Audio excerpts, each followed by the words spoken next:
The progressive penchant for changing established word meanings is the concept of fiat currency, as applied to language. Just as in fiat currency, a form of money is money because the king said so. That's what fiat means in Latin, because I said so. As applied to the dictionary, this devalues the language. I mean, what's the point of changing the word Latino to Latinx? Would you like to eat a burritex? Perhaps drink a cappuccinox? As used in a sentence, Daniel Natal es muy machex.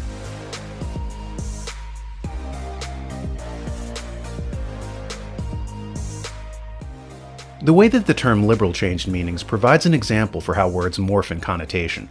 A viewer named EngineKid88 wrote me to say, Daniel, you should do a video about how the very definition of liberal no longer means liberal. I searched the web for define liberal, and the definition is 180 degrees away from what the so-called liberals are about now. 1. Willing to accept or respect opinions different from one's own, open to new ideas. 2. Relating to or denoting a political and social philosophy that promotes individual rights, civil liberties, democracy, and free enterprise.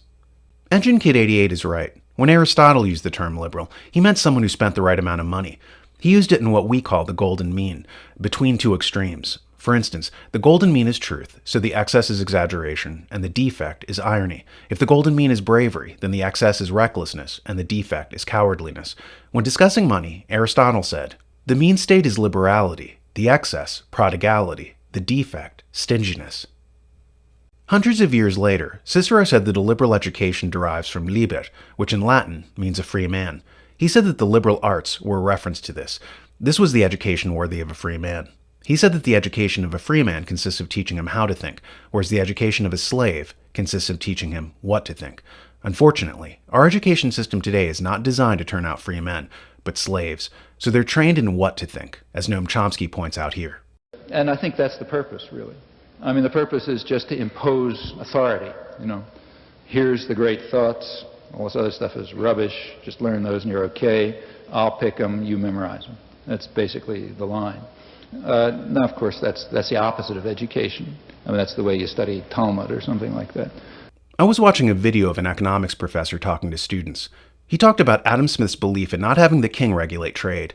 Instead, he believed that governments didn't have to micromanage transactions. That's best left to the people conducting the transactions themselves, who know best what they want, without a cabal directing the transactions from above.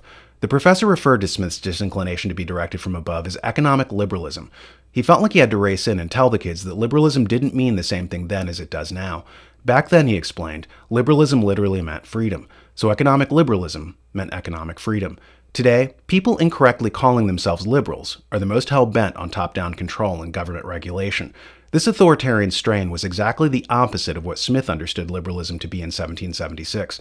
The thing today is not to get caught up in the shifting buzzwords. They're largely meaningless now, stripped of their significance. They've been devalued, as I said earlier. What we call conservatives today are actually the historical liberals. What we consider American values are actually from the left wing of the revolutionaries from the English Civil War under Oliver Cromwell.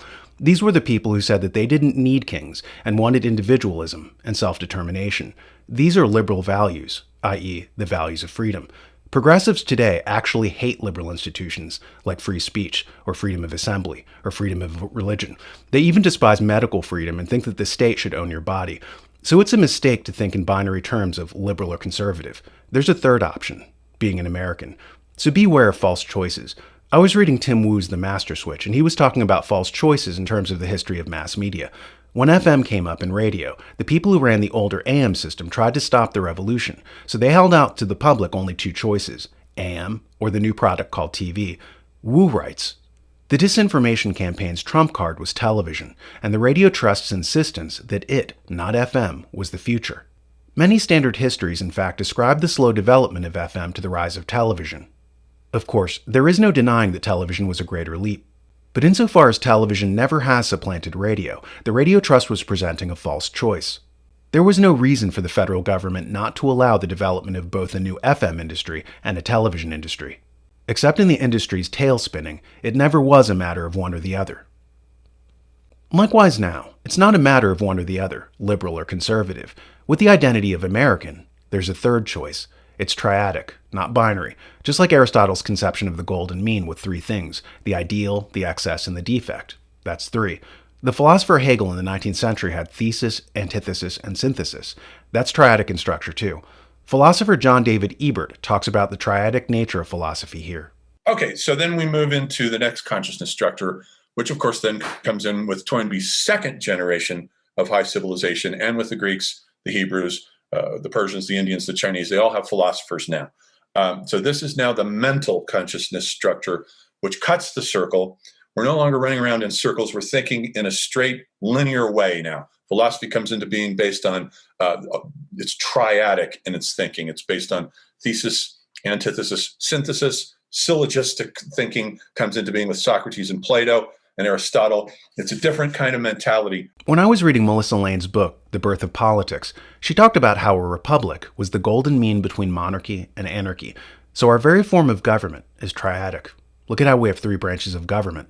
Socrates, too, talks about 3 basic types of people in society: those motivated by sensory pleasures, those motivated by honor, and those motivated by truth. Triadic. I was talking to author Dr. Joseph Farrell, and he was discussing the triadic nature of Christianity with the Father, Son, and Holy Ghost. This set it at odds with Gnosticism, which was dualistic. They believed in a Manichaean choice of good versus evil, or up versus down, tall versus short, etc. Their conception of reality was binary, so Christianity represented an intellectual advance over Gnosticism's simplicity. I just think of it like this. During the 2016 election, one journalist said something that stayed with me. In writing about the neocons attacking Trump for not being a true conservative, the perceptive reporter said something penetrating. Trump didn't run as a conservative or a liberal. He did something altogether more profound. He ran as an American. Participants who used the New American magazine reported that they experienced 12% more muscle mass, 22% more smiles from attractive strangers, and a 72% reduction in cognitive decline. Check us out at thenewamerican.com.